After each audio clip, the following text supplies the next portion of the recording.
Salut les amis, c'est Jiffy, j'espère que tout se passe bien pour vous. On se retrouve pour un format que j'avais un peu mis de côté dernièrement sur la chaîne par faute de temps, tout simplement. C'est le Cop or Drop. Alors ceux qui sont nouveaux sur la chaîne ou qui débarquent, je vous résume vite fait ce que c'est. On va regarder ensemble en détail les 5 plus gros sneakers de ce mois-ci. Et moi je vais vous dire si je cop ou si je drop, donc si j'achète ou si je passe mon tour en gros. Mais pas seulement moi, c'est ça le truc qui est cool, c'est que vous aurez un petit i ici je crois, ou là, je sais plus, ça fait longtemps, où vous aurez une petite fiche sondage où vous direz si vous copez ou si vous droppez. Comme ça on aura un avis global avec une moyenne, un pourcentage. Donc on pourra voir vraiment si la paire est flinguée ou si la paire est très cool. Maintenant vous savez tout. Voilà.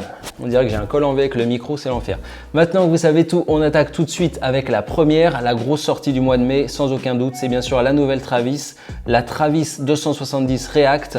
Est-ce que la hype de Travis va suffire à sauver la paire? J'ai bien peur que oui, hélas. Je pense que ça va être sold out. Cette chose va être sold out. Bon, moi, vous avez bien compris, je drop direct. C'est un gros drop même. Je la trouve affreuse. Déjà, le modèle GR est pas ouf quand même. Ça sort au prix de 170 €. La date de sortie, c'est un peu flou. Nike n'a pas encore communiqué officiellement. Moi, j'ai le 29 mai. Alors, en détail, ça donne quoi? Donc, comme je vous disais, une semelle de React. Donc ça, c'est cool pour le confort. Avec à l'arrière, bien sûr, la bulle de la 270. Donc, on est sur une hybride. Qu'est-ce qu'on a comme petit détail cool? On a bien sûr la languette qui est très travaillée avec deux grands passants beige, avec en haut un lace lock avec un swoosh dessus. Ça, c'est assez stylé. Je trouve la languette est cool. C'est l'effet vieilli que j'adhère pas du tout. On dirait vraiment une pompe que tu as acheté en boutique de friperie chez Kilo Shop.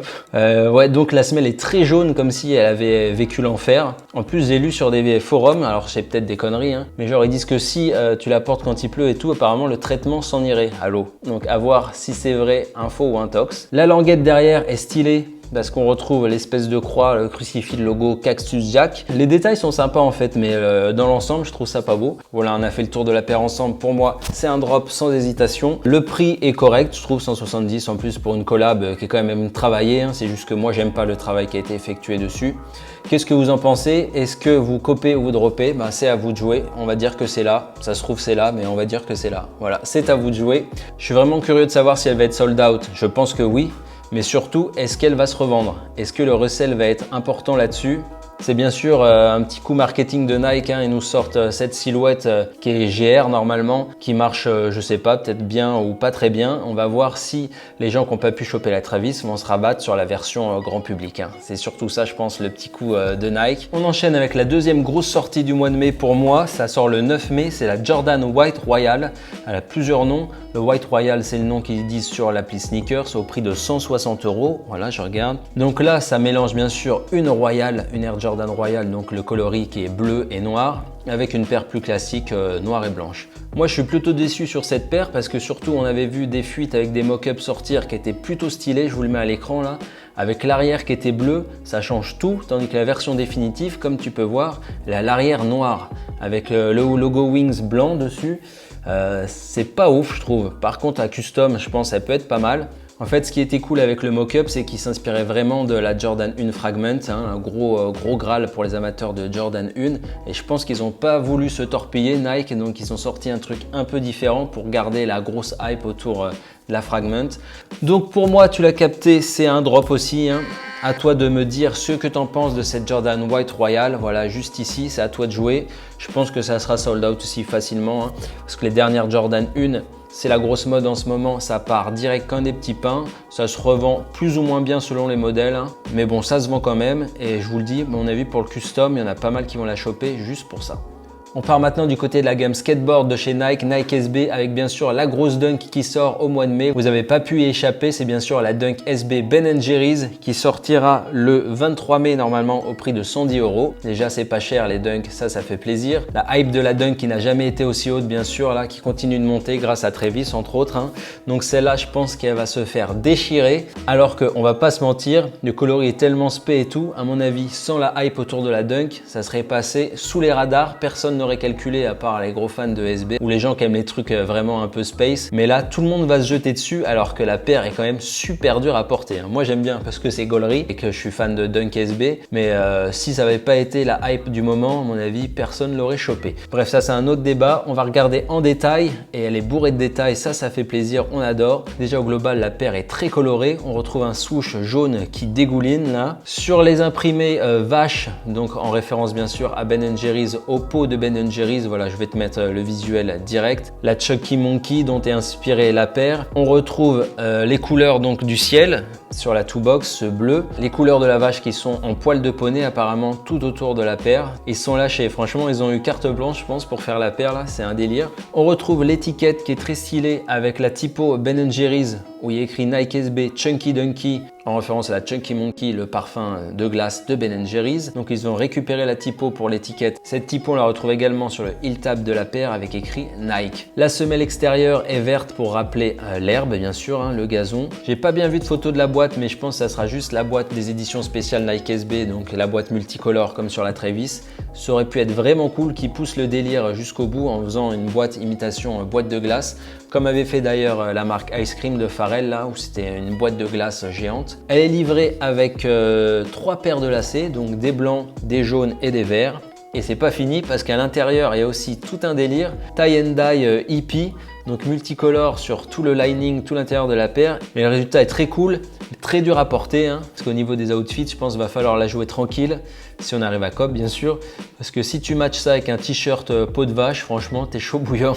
En tout cas pour moi bien sûr c'est un cop, hein.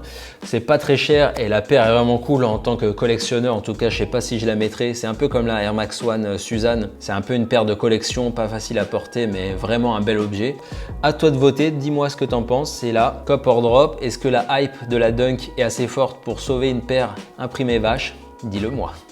Pour la 4e paire, on part chez Yeezy. Hein. Qu'est-ce que sera un cop or drop sans une bonne Yeezy? Bien sûr, on a tout le temps, tous les mois, des nouveaux coloris, etc. Mais là, cette fois, on a le droit à un nouveau modèle. Donc, respect Kanye, la Yeezy Quantum qui sort normalement le 15 mai, j'ai vu, autour de 250 €, on ne sait pas trop le prix. Nouvelle silhouette hein, qu'on a vu quand même depuis longtemps en photo sur lui ou au pied de Kim Kardashian. Donc c'est la première silhouette vraiment b-ball, où on peut jouer au basket avec. D'ailleurs, il voulait vraiment, je crois que les joueurs la portent, mais a priori, comme il y a beaucoup de 3M en dessous, c'était pas possible pour la NBA, c'est interdit en fait d'avoir du 3M. Comme ça reflète la lumière au niveau des caméras et tout, ça peut éblouir et c'est interdit, voilà. Donc je sais pas s'il va faire une version NBA spécialement pour les joueurs sans le 3M ou est-ce qu'ils vont le masquer. Je sais pas, mais en tout cas à mon avis on va la voir sur les parquets de la NBA s'ils arrivent à régler ce petit problème. On reconnaît bien sûr la silhouette de la Yeezy V3 mais avec une tige semi-montante, un basketball oblige pour protéger les chevilles. L'avant c'est exactement le même, on retrouve le chausson néoprène donc ça doit vraiment bien tenir le pied. Au niveau de la semelle, on voit aussi que c'est une paire b-ball parce qu'il nous a fait une semelle phospho, ça c'est cool, un petit détail qui fait plaisir. Mais au niveau du print et de la traction, je pense que c'est vraiment étudié pour le basket. Et c'est full boost, voilà, alors que la V3 était en adiprène. On retrouve, comme je te dis, la gueule de la Yeezy V3 mais en montant. Un petit prime knit sur le côté noir et blanc, c'est plutôt joli avec le 3M qui ressort vénère. Au niveau du talon, il y a un gros taf aussi, elle est comme coupée, ça fait un triangle où il y a un gros morceau de 3M, donc ça, comme je te disais pour la NBA, c'est mort. Pour résumer, je trouve que c'est une paire très réussie. Il a encore amené le design dans un autre niveau, donc ça, Kanye, franchement, on aime ou on n'aime pas, mais il est quand même très chaud. C'est un autre style, c'est vraiment une paire b-ball. Moi, je trouve ça cool. Je l'achèterai pas parce que j'ai du mal avec les paires montantes, mais je trouve qu'elle est vraiment belle. Donc, cop or drop, à toi de me dire, c'est juste là pour cette nouvelle Yeezy V3 Quantum. On termine ce cop or drop en beauté avec de la Dunk. En veux-tu, en voilà, le pack Team Colors, donc un pack constitué de 3 Dunk. La Dunk, comme je te disais, n'a jamais été aussi hype, ça se revend à des prix de ouf, alors qu'il y a 2-3 ans, t'en trouvais en outlet à 50 balles, personne n'en voulait. C'est un délire. Là, ils ont vu que ça marchait Nike, donc ils continuent sur leur lancée. Du mois dernier, ils nous avaient sorti la Kentucky et la Syracuse, donc des coloris universitaires faciles à porter, orange et blanc, bleu et blanc, qui étaient au prix de 100 €. Et quand tu vois les prix recel, t'hallucines, pour une Dunk basique autour de 300 €, c'est ouf. Donc là, ils continuent, ils ont vu qu'il y avait un petit filon. Avec ce pack constitué de 3 modèles qui sortent à des dates en décalé. La première, c'est la Brésil qui sortira le 21 mai. Brésil, je vais pas te faire une grosse explication, t'as capté. Hein. Paire très simple, hein, on va pas parler 10 000 ans là-dessus, ça sort au prix de 100 balles. Après, le 12 juin, on a la University Red, donc rouge et blanche, qui rappelle bien sûr la Off-White sortie aussi il y a quelques mois, qui était par contre grise au lieu du blanc. Moi, je trouve carrément plus cool la rouge et blanche, elle est vraiment facile à porter. Toujours avec des lacets blancs, moi en revanche, hein, je trouve que ça passe mieux. Et le 24 mai, la dernière, la Chem Colors, orange et bleu, coloris des Knicks. Très sympa aussi. Moi, ma préférée, je pense c'est la Brésil quand même. Elle est un peu flashy, mais pour l'été, c'est pépite. Moi, ça sera un COP sans hésiter. Ça sera au prix de 100 € en plus. Comme je te disais, c'est correct. Est-ce que je vais réussir à l'avoir? Ça, c'est encore autre chose parce qu'il y a beaucoup de monde dessus pour les prix de resell, entre autres, malheureusement. Donc, ce petit pack, il est vraiment sympa. Merci Nag de nous sortir des petites paires iconiques comme ça, facile à porter et pas trop cher. Donc, pour moi, c'est COP. À toi de me dire COP or drop pour ce pack Team Colors. On se retrouve tout de suite pour la conclusion. Voilà, c'était ma sélection pour le COP or drop du mois de mai 2020. Il y a quand même des grosses sorties, ça c'est cool. En tout cas, les marques sont très chaudes, je pense, parce qu'avec le confinement, il y a plein de dates qui ont été repoussées, décalées, etc. Donc là, dès qu'ils vont ouvrir les vannes, ils vont tout balancer parce qu'il faut qu'ils remplissent les caisses. Donc je pense que l'été va être très chargé niveau sortie. Ça va faire mal au portefeuille. N'hésite pas à me dire dans les commentaires s'il y a des paires dont j'ai pas parlé que tu trouves très chaudes. C'est une petite sélection de 5, donc j'ai dû forcément en oublier. Les commentaires, c'est fait pour ça, pour débattre même des modèles dont j'ai parlé. Tu peux me suivre sur Instagram, c'est by Jiffy, je te le mets juste là. Des stories, des photos, tu connais le refrain. Tu peux t'abonner à la chaîne si tu me découvres par le biais de cette vidéo, ça serait cool. Nous, on se retrouve la semaine prochaine pour une nouvelle vidéo. Ciao!